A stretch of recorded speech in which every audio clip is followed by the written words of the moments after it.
Vaginal birth after caesarean யாருக்கு வந்து advice பண்ணலாம் அப்படின்னு சொல்லிட்டு கேட்டிங்கன்னா, first and foremost we have to look at the மதரோட ப்ரீவியஸ் சிசேரியன் ஹிஸ்ட்ரி. அந்த சிசேரியன் செக்ஷன் எதுக்காக பண்ணாங்க? Is it a recurrent indication?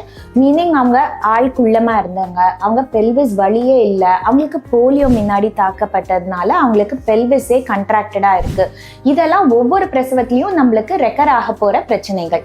So இந்த மாதிரி ரீசன்காக பண்ணியிருந்தால் இந்த பிரெக்னன்சிலையும் நம்மளுக்கு அதே காம்ப்ளிகேஷன் வரதுக்கான சான்சஸ் இருக்கு இல்லையா? So it is called a recurrent indication.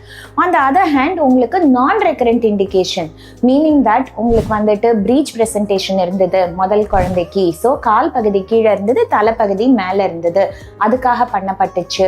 இல்லை அந்த பிரசவத்தில் ஏதோ ஒரு காம்ப்ளிகேஷன், பேபி மோஷன் போயிடுச்சு அப்படிங்கிறதுனால பண்ணாங்க அப்படின்னா இந்த பிரசவத்திலையும் அது ரிப்பீட் ஆகணும்னு சொல்லிட்டு அவசியம் கிடையாது. ஸோ தட் பிகம்ஸ் அ நான் ரெக்கரண்ட் indication.